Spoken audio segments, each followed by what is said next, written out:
오늘은 말씀을 따라온 자들에게 주시는 은혜라는 제목으로 말씀을 생각해 보기를 원합니다.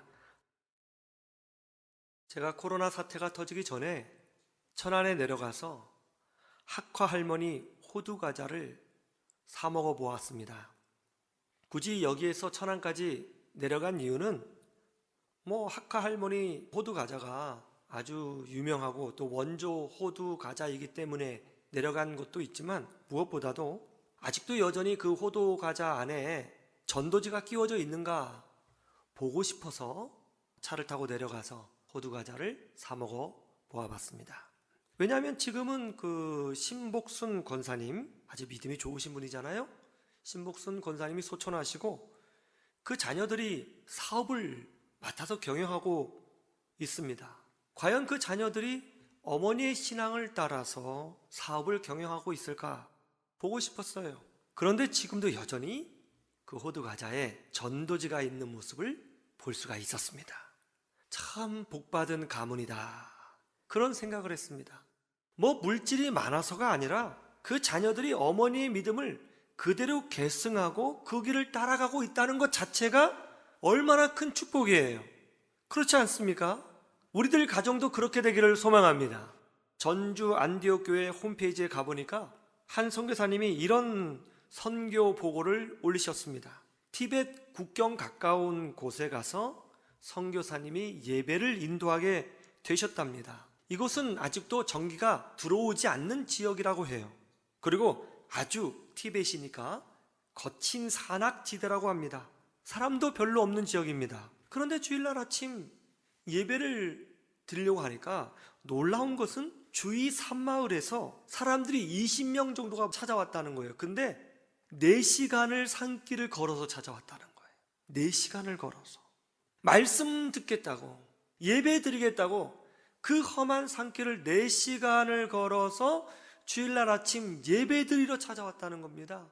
예배를 인도하는데 그분들이 얼마나 말씀을 사모하는지요. 우리 설교자들은 알거든요. 정말 말씀을 천국 말씀으로 받아들인다는 거예요. 선교사님이 말씀을 전하는데 선교사님이 더 큰 은혜를 받았다 한 글을 보았습니다. 어느 시대나 이처럼 말씀을 따라 살고 말씀을 사모하는 사람들이 있습니다. 어느 지역에나 어느 교회나 가면 특별히 주의 말씀을 사모하는 사람들이 있어요. 오늘 본문에 나온 오병이어의 기적을 경험한 이 사람들도 바로 그런 사람들입니다. 광야로 모여들었습니다. 거친 땅입니다. 물이 없는 땅이에요. 먹을 것이 없습니다. 수천 명의 사람들이 모여들었어요. 왜 모였어요? 예수님 말씀 듣기 위해서 모인 거예요. 예수님의 말씀을 따라서 광야까지 따라 들어간 것입니다. 오늘날에도 말씀을 따라서 광야에 들어가는 성도들이 있습니다. 하나님의 말씀이 있기 때문에, 진리의 말씀이 있기 때문에, 은혜로운 말씀이 있기 때문에 따라가는 사람들이 있습니다. 말씀을 따라서 개척교회로 가는 성도들이 있습니다. 말씀을 따라서 선교지에 기꺼이 나가는 성도들이 있습니다. 핍박을 받지만 말씀을 듣고 싶어서, 예배 드리고 싶어서 그 핍박 중에 예배하러 하나님의 집에 찾아오는 성도들이 있다는 것입니다. 그런데 오늘 본문에 보니까 어떤 내용이 있어요? 말씀을 따라서 광야로 들어왔는데 예수님이 바로 그 자리에서 오병이어의 기적을 보여주셨다는 거예요. 무슨 말입니까? 광야에 잔치가 일어나게 되었다. 광야에 천국의 기쁨이 임하게 되었다. 그런 뜻인 것이죠. 말씀을 따라서 광야까지 따라 나온 하나님의 자녀들에게는 하나님은 언제든지 특별한 은혜를 부어주신다는 것입니다. 여러분도 그 은혜를 누리시기를 주님의 이름으로 축원합니다. 그러면 그 은혜가 무엇일까요? 구체적으로 한번 생각해 보기를 원합니다. 첫 번째로는 예수님과 동행하는 축복이에요. 우리 10절에 보면 아주 기가 막힌 말씀이 나오죠. 한번 보시죠. 예수님께서 지금 말씀을 따라 광야에 온 사람들을 위하여 특별한 기적을 행하기를 원하십니다. 물고기 2마리와 보리떡 5개로 배불리 먹여주시기를 원해요. 천국 잔치를 열어주시기를 원합니다. 그런데 이 천국 잔치가 열어지기 전에 예수님께서 무엇을 명령하셨습니까? 사람들로 앉게 하라고 명령하셨어요. 여기서 앉게 한다는 것은 양반다리로 앉는다는 것을 의미하지 않아요. 여러분 성경에 보면 앉게 하라 앞에 숫자가 써 있고 나나주에 특별한 내용이 있을 겁니다. 뭐라고 써 있어요? 유대인이 음식 먹을 때 가지는 자세라고 되어 있습니다. 그러니까는 예수님이 광야에 모인 사람들에게 앉으라 라는 표현은 그냥 덥석 앉으라는 뜻이 아니고 비스듬히 누워서 식사를 할 때의 자세로 앉으라고 명령하신 거예요. 그러면 왜 유대인들은 이렇게 식사할까요? 그게 원래 유대인의 문화예요. 유대인들은 식사를 할 때 보통 식사 시간이 2시간 정도 됩니다. 그 식사 시간에 이야기하면서 식사를 해요. 이야기하는 시간이에요. 교제하는 시간이에요. 기쁨을 나누는 시간이에요. 그 유대인들은요, 말이 많아요. 식사하면서 막 계속 떠들면서 식사합니다. 그리고 막 그렇게 즐거운지 손뼉치며 웃으면서 식사해요. 그게 유대인의 문화예요. 그런데 유대인들이 식사할 때 항상 비스듬히 기대서 그렇게 식사하는 것은 아닙니다. 비스듬히 기대서 식사할 때 조건이 있습니다. 언제요? 가족하고 식사할 때, 아주 친한 친구하고 식사할 때, 그리고 귀중한 손님이 오셨을 때만 비스듬히 누워서 대화를 하면서 식사를 하는 거예요. 그러니까 광야에서 벌어진 오병이어의 기적, 이 천국잔치는 뭐를 의미하는 거예요? 우리 하나님께서 말씀을 따라서 광야까지 찾아온 사람들을 친구처럼 여기시고 가족처럼 여기시고 귀한 손님처럼 여겨주셨다는 것입니다. 하나님의 말씀을 따라서 광야까지 찾아온 사람들, 우리 주님이 친구처럼 여겨주시고 동행해 주시고 함께하여 주신다는 것을 믿으시기를 주님의 이름으로 축원합니다. 기독교 TV에서 서준호라는 형제가 아주 놀라운 간증을 했어요. 아주 특별한 간증을 했습니다. 서준호 형제가 대학에서 성악을 전공하고 있었는데요, 2003년도에 친구들과 함께 놀러 가다가 그만 교통사고를 당했어요. 그래서 목뼈가 부러졌습니다. 전신마비가 된 것입니다. 병원에 갔어요. 의사가 하는 말이 못 고친다는 것입니다.